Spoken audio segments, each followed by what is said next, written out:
Hello and welcome to our second DEPT Lunch Break. Today we'll talk all about social and creators. That's our topic of today. Our DEPT Lunch Break is every time it's there to dive into the latest digital topics, and today social and creators is what it's all about. I won't be doing this all by myself. I'm Helene Hitskes. I'm the head of strategy here at DEPT, and I'm going to do this with these two beautiful ladies. Guilou Werner, our social content creative, and Salome Reinders, our business lead, influencer marketing. So what can you expect from us today? I will be opening. I'll give you a little bit of stats on why social, why content creators, and why you need to think about that. Guilou is going to dive all into the topic of social, on social communities and how you can tap into that and leverage that with your brand. Then Salome will take the stage and she will tell you all about content creators, influencers, what's the difference and how you need to leverage those. And of course, there will be time for questions and answers. So if you have any questions, drop them in the chat and we'll make sure to answer them at the end. So let me first dive into some stats on social and creators. Today, we use social for inspiration and shopping more and more. 77% of consumers say that social media helps them to get ideas about brand and products they actually have never thought about before. But we're also getting tired of the ads that all the brands are pushing. 3 out of 4 actually think there are too many ads on social now, and the percentage even goes up when people get older. But we do trust our peers. 69% of consumers trust online influencers, friends and family on information, and they prefer it from information coming from brands. And social also helps us to connect not only with our closest friends, but also with communities around the globe. And there are many, many communities of shared interests and that have a common experience. And these shared interactions build trust, authenticity, and loyalty amongst groups. And you name it, there is an interest or a niche, and there's an hashtag for it, and there's a community for it on social. But already I hear you thinking, how can I tap into all of these communities? Well, you can do it with your brand, but you're not alone. There are also 50 million global content creators that can help you achieve that. And they already earn an income primarily as an influencer. And then you think, maybe, what are creators? What's the difference between creators and influencers? Well, creators are the people that are actually creating all the content, and the influencers are the people promoting that content with their online personality.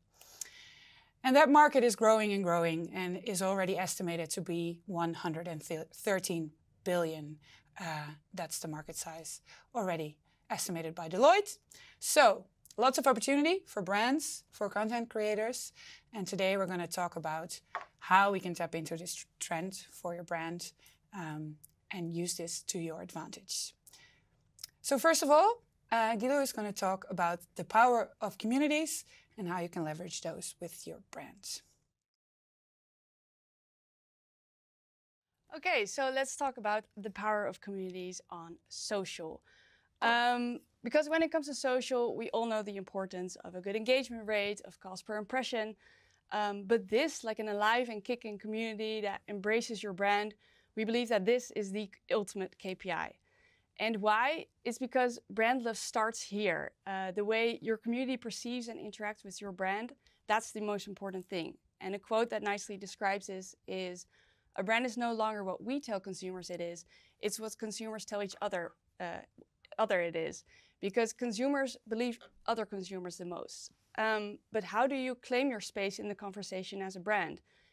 We believe that that's where cultural relevance plays a big role. But becoming culturally relevant as a brand is way easier said than done, because it doesn't just start about talking about the brand, it's rather putting your time and energy into listening and watching and joining the conversation of your audience.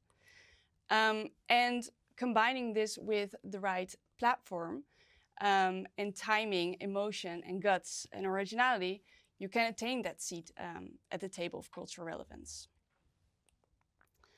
So let's start off. We're all part of our own little bubbles, right? online and offline. But to reach people you haven't reached before and to get results you haven't gotten before, you have to look further. You have to step out of your bubble. You have to look beyond your For You page on TikTok or your algorithm, because what might interest you might not interest others at all.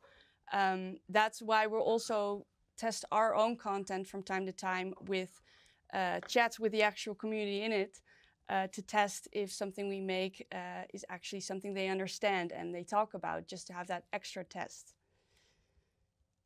Second of all, once you stepped out of your cute little bubble, you can see more of what keeps the world busy. What are trending topics right now? And like I said before, even though it's not topics you would personally care about, your audience might. So an example, when the Barbie trailer dropped, the complete internet went wild, right? People started posting TikToks and tweets and stories and Snapchats. We saw a lot of memes, which is always a good sign of a hot topic. We saw this and we wanted to do something with it. So for one of our clients, Bol.com, we made a TikTok in collaboration with another client of ours, Pathé Movie Theaters. And we made a TikTok of the Barbie doll being late for her own premiere, and hopped onto that trend right away. So let's watch it. Ik kom te laat voor mijn eigen première! Snel! Miauw.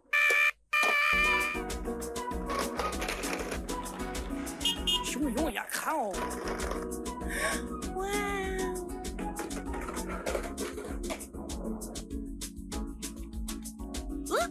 Er is niets lekkerder dan een bak popcorn in naar de Wat hoor ik daar nou? Miauw. Ik ben een kat. Miauw. En wat gebeurt hier nou weer? Ja, papa. ¿Qué pasa? Very fun to make, and also very fun of being the voiceover of Barbie for once. So you have all those trends online, but what are people actually talking about also offline? So, I mean, discussing during their lunch break or in their WhatsApp group or just next to the water cooler. It likely won't be International Pancake Day or Be Late for Something Day, which is actually today, by the way. They're not talking about some kind of forced holiday that you can find on any regular newsjacking content calendar. They're probably talking about something remarkable, because we all love talking about the remarkable. Whether that's something a contestant said during a TV show, like the popular Dutch TV show B&B Vol Liefde, or something weird that happened in the news, like this Chinese zoo where visitors were very suspicious of this like human-like bear. Both moments that were very remarkable and people were talking about it. So for both moments, we used that and hopped onto it with Bol.com, made posts about it, showing that we actually know what our community is talking about and that we understand them. But not only the news or trending TV programs can be a good source of information, trends can also start in the comment section. So slay basically means you're nailing it, you're killing it, and is one of the most used words by Gen Z right now. And Hema saw that in their comment section, people were calling them Slema, which is basically Hema and Slema together. So they saw this happening and they used it. They made their entire back to school campaign around this word, calling it the Slema Summer School. So they actually saw what their community was talking about, used it, and made it come to life. But where is everybody? So where can you find your specific audience, and where do you post your content to achieve the best results? So we have all these different social media platforms, and all these different channels have different purposes and different audiences. So for instance, you have a Discord, used by gamers to connect while playing together online. Facebook, on the other hand, is meant for being in contact with friends and family or joining niche groups. Then you have TikTok, which is for browsing through numerous videos. That's why they also say you don't check TikTok, you watch TikTok. Then you have a Reddit, which is like an interest-based platform with niche subgroups you can apply to. But you don't use it to keep in contact with your real-life friends like you would on an Instagram. So to create content that makes a lot of impact, you need to first determine which platform your target audience is actually using. Because you wouldn't talk to your client the same way you would talk to your 5-year-old nephew, right? And the same goes for all these different platforms. They require their very own special social media strategy and their very own tone of voice. What is a hit on TikTok might be a miss on Instagram or Facebook. And a nice example of this is another TikTok we made for our client Bull, which is a TikTok about promoting the game Exploding Kittens. It's a very random TikTok. I'll show it afterwards. But it did very well on TikTok. It got over 31.8 thousand likes and over 1.7 million views. But this works on TikTok, but probably would be a miss on Instagram and most certainly would be a complete miss on Facebook just because there's a completely different target audience over there.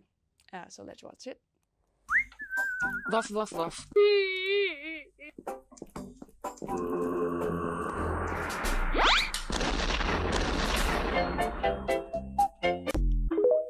So yeah, very strange, but it works. Next up is know your niche. Try to connect your brand with a certain niche because tapping into niches with a logical link to your brand can help you reach the people that you actually want to reach. And there's a lot of niches out there. I mean, think of any subject and there's a niche catering to that subject. So like bake talk and fitness and crime talk and ASMR. So there are enough niches that you can link your brand to or become a part of. And by looking into how these subgroups interact, you can join in on the conversation. And some nice examples of brands that do this are, for example, Gizou, which is a beauty brand that's doing a very good job on social, hopping onto all these different niches. For example, Clean Talk, where they make videos where they organize and clean, for example, cabinets, and they integrate their products into there. Very satisfying videos and a very logical link to the brand. Pathé, on the other hand, is a cinema, but they also hopped onto the foodies trend. And together with Pathé, we made a complete cookbook with popcorn recipes. Another example is Audi, and we saw with Audi that the community not only loved cars, but also had a great love for design. So we hopped onto the design niche, and together with designer Sabine Marcelis, we launched a completely new charging pool in Amsterdam, which was really cool. So now you know where the people are, what's happening in the world, what people talk about, what's happening in the niches. What do we do now? Well, first of all, you gotta be freaking quick because the world of social is very quick. Trends come and go, and what's trending right now might not be trending tomorrow. What people are talking about today might not be relevant tomorrow. So you have to jump in on the exact right time. Another example of this is that a month ago, with our team, we saw a very interesting viral video during our lunch break about a hair removal cream. If you know, you know. And we noted that a lot of people were talking about it online, and we were talking about it. So we really wanted to jump in on this topic as quickly as possible. So at 1 o'clock, we spotted the viral video. 40 minutes later, we already sent a proposal to clients, and then another 40 minutes later, we were approved and already live. So this also shows like a great collaboration between client and agency and the very fast communication, and therefore getting this post online so quickly. Another thing is when working in social, you gotta have guts because you gotta take that leap of faith, try something you might not have done before, because you'll never know if something works if you don't try it. It's a thing of trial and error, right? If something doesn't work, just try something else. But there's a chance it might work, and then it can take your brand sky high. Because we want people to say to each other, "Oh my God, did you see what this brand did?"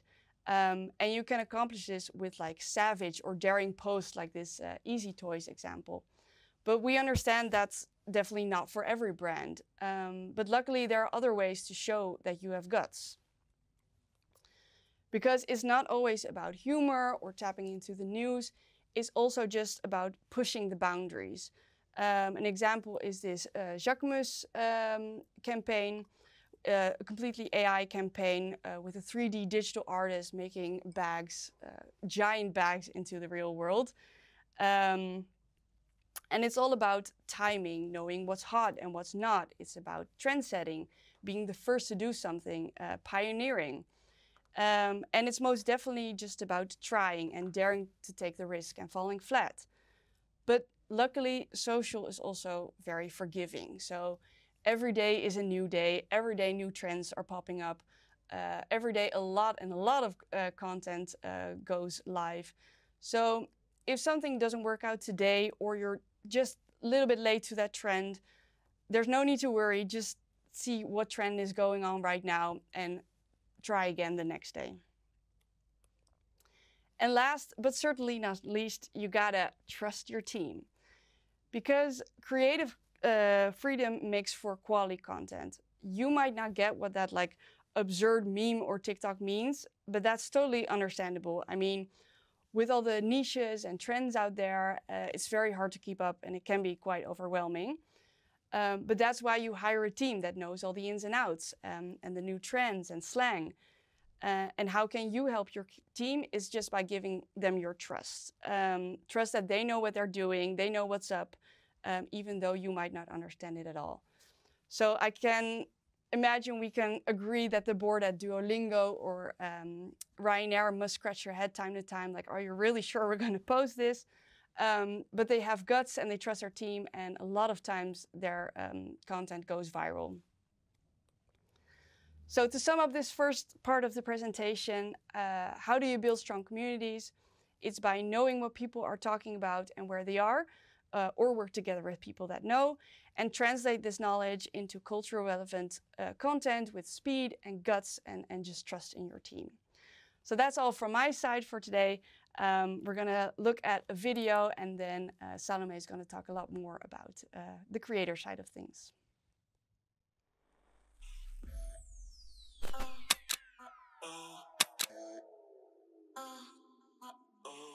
In the age of the creator economy, it's not merely about selling products, but the heartbeat of niche communities. For brands, it's an opportunity to evolve beyond generic shoutouts.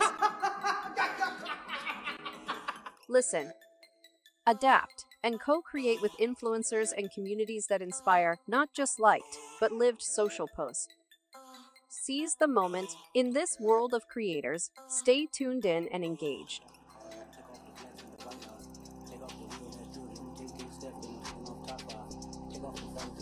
Audiences aren't just scrolling, they're creating culture, from digital campfires, burning their way into the mainstream spotlight.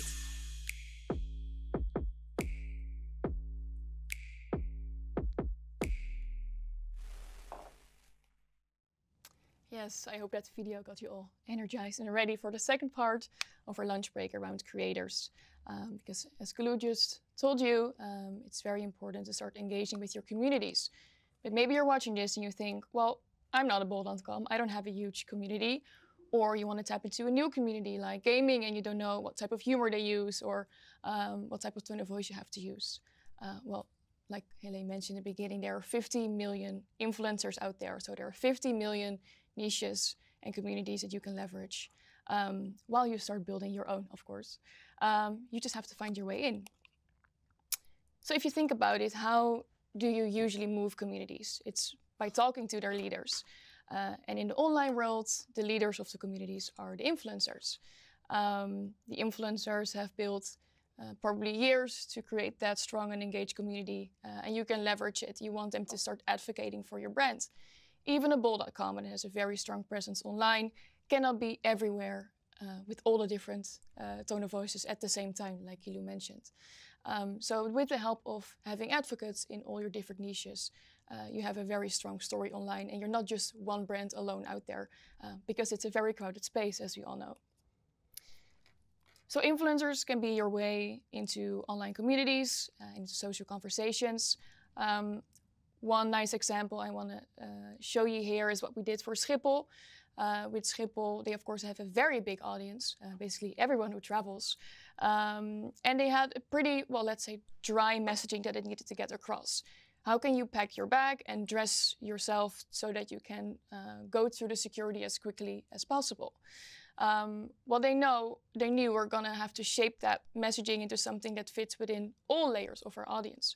So we worked with a variety of different niche influencers or influencers that have a very strong presence online, and they shaped that pretty dry messaging into something that was super engaging for the audience to watch, and also that still got the point across.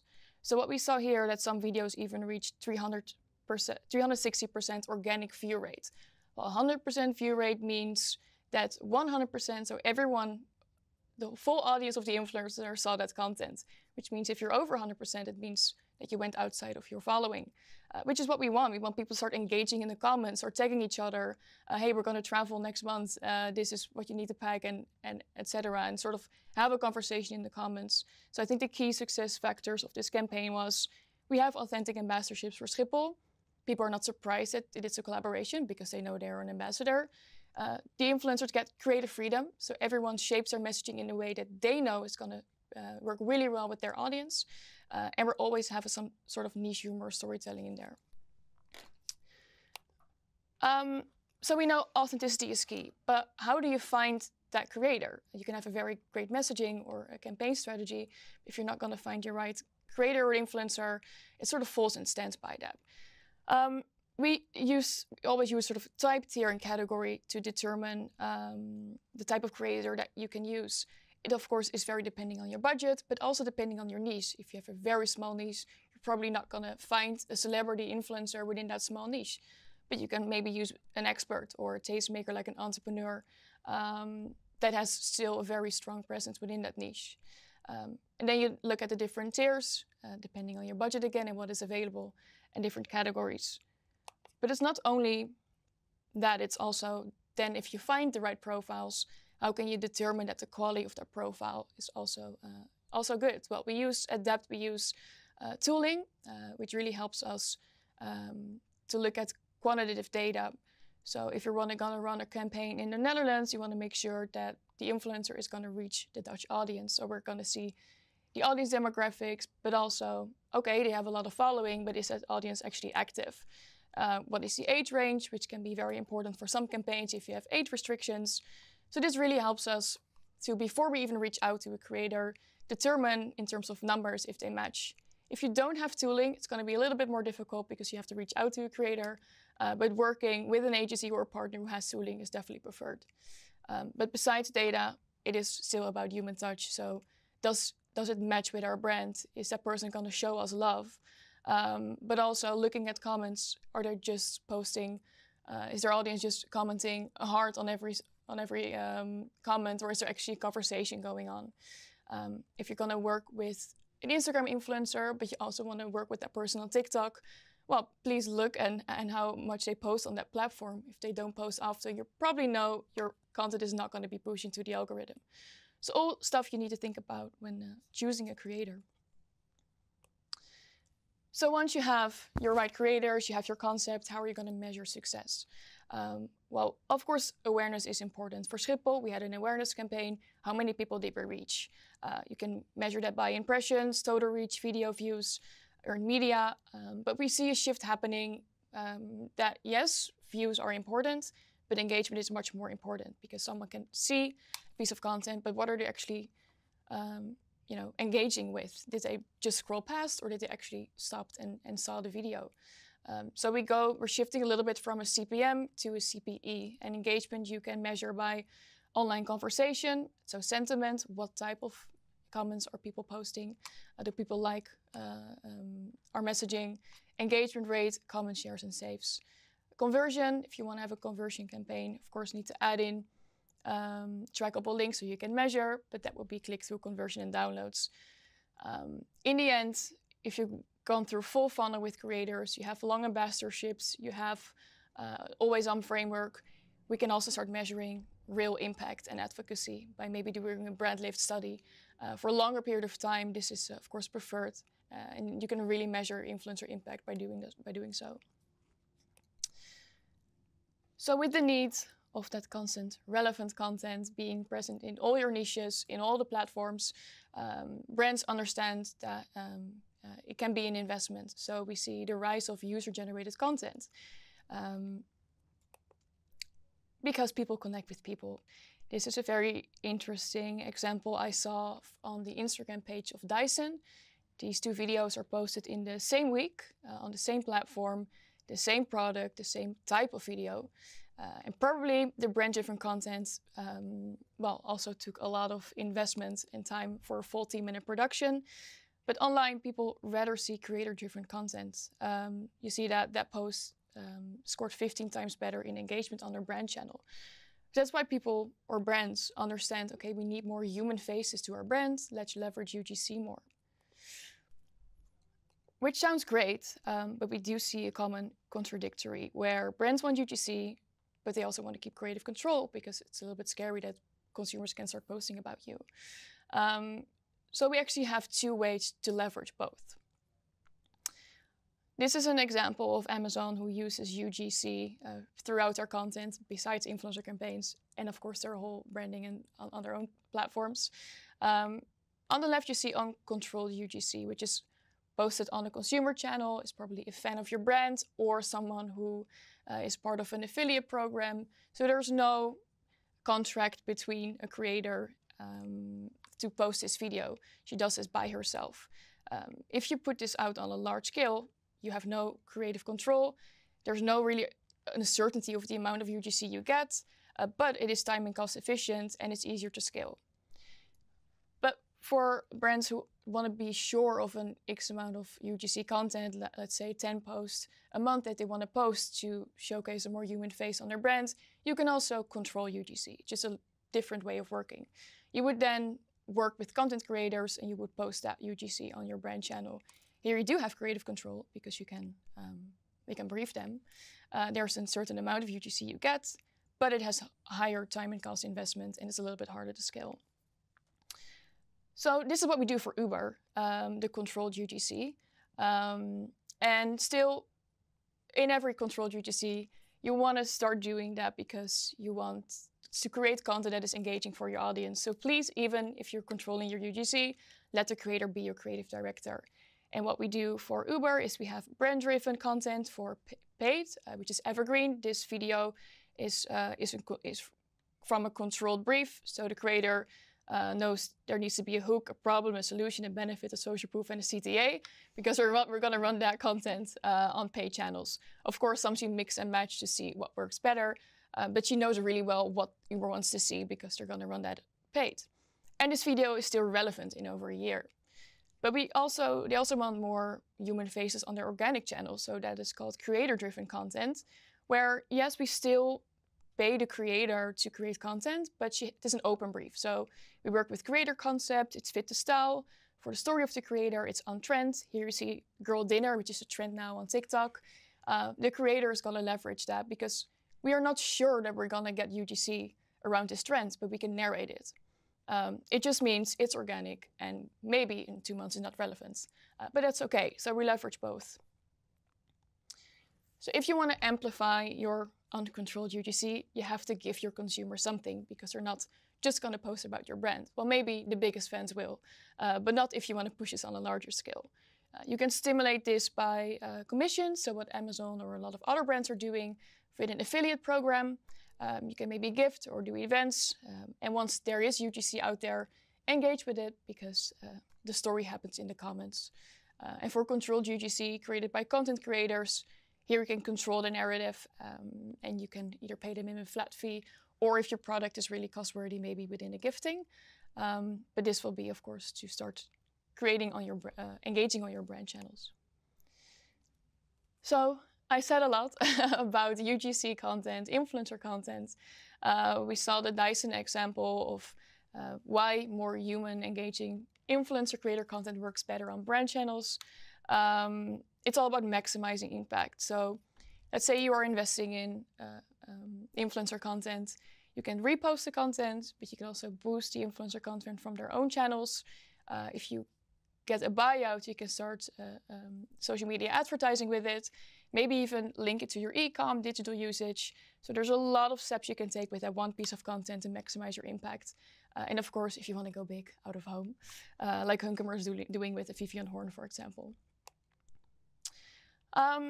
So that may feel like a lot, but the good thing is about creator and influencer, it's super scalable. You can test with a couple UGC creators, with a couple influencers, different niches. The investment doesn't need to be big to start. So if you want to know more, scan my QR code and we'll love to have a chat. I'm passing it over to Helene. Yes. Thank you, ladies. I hope everyone in the audience has got a good handle on creators and social and how to tap into communities in both ways with your brand or with creators. Right now we have time for some Q&A. We have some questions already, but if you have more questions for Guilou or for Salome, drop them in the chat now. First question I have for you, Guilou, is the question, does social content like this also work for older audiences, so 35 plus? And basically, same goes, and maybe we can switch to you afterwards for working with creators. So first you, Guilou, is it also relevant for older audiences? Yeah, I think for sure. I think it's also, like I said, a lot of looking per platform what works and what doesn't work and what audience is on that platform. Because we obviously make other content for Facebook than for a TikTok. Because like Salome said, on TikTok, you might now know what girl dinner is. And somebody on Facebook would be like, what the heck is girl dinner? So for us, it's very much of just looking per platform, what kind of audiences are here and what kind of content can we make that they understand and they like. Cool. Yeah. And how do you stay on top of those trends? So how do you know what they actually like?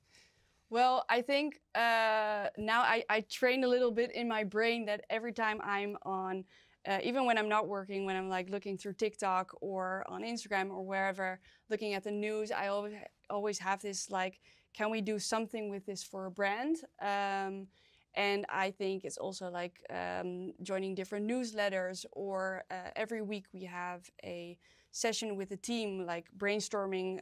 Did somebody see something online that we can do something with? With one client, we have bi-weekly brainstorm sessions where we also gather input of what do we see online happening? Can we use something for a brand to hop onto? So I think there are numerous ways to stay on top of all these different trends. But it's a lot, but there's possibilities too. And therefore we need to hire you. Cool. Well, same question for you, Salome. Does basically creator content also work for an older audience? Yeah, definitely. I think the good thing about influencer is that you have a lot of data to rely on. So we have that tooling. You know exactly, each creator can see in their statistics which audience they reach. There are older influencers, and you know for sure which audience you're going to reach because the data is available. So it's just about, again, sourcing that right creator that fits with your brand, that fits with your target audience. But I think it's also a misconception that social media and TikTok is for a younger audience. I feel a lot of even 550 plus are on TikTok and they just have their own little niche going on. Yeah. So yeah, and with creators too. I think for everyone there are creators in that niche for sure. Yeah. Cool. All right. Another question for you, Salome. You talked a little bit about affiliate program. Maybe you can elaborate a little bit on that and how you can start with affiliate program from scratch. Yeah, for sure. Well, affiliate, I think we know that more traditionally from web, but there's a development going on also in the creator economy, which is called creator commerce. It's basically leveraging creators so they can start monetizing their content. So it's about creators can start posting for you, and if they sell something, they get a commission. So it's affiliate, it's just for creators. I think if you want to start with an affiliate program, we do this for Paula's Choice, for example. Of course, it needs to work on the tech and the back end of things. So it should be, one-time setup. Influencers can, whatever product they buy from you, can generate their own link and start posting it. So you want to have as little time investment afterwards. So once that works, it's about making sure that people know that they can start earning commission because they're a fan of your brand by telling their audience, but maybe even their closest friends and family. So what we sometimes do, if there's little knowledge, is run an influencer campaign to promote the affiliate program. To say, hey, if you're also a fan of Paula's Choice, know that you can also start monetizing your content. If you already use the products, why not earn a little bit of it. And that's how you sort of promote a UGC. But again, the affiliate creator commerce is super popular because also creators know the worth of their content. So there needs to be something in between to stimulate them. Cool, thank you. Those were the questions already. If you have any other questions, you can reach out to us. So either Guilou, Salome, or myself. And yeah, see you next time at our next DEPT Lunch Break. Stay tuned. Follow our LinkedIn and you will see all the things happening. And yeah, thank you for watching. Thank you for listening. See you next time. Thank you. Bye-bye.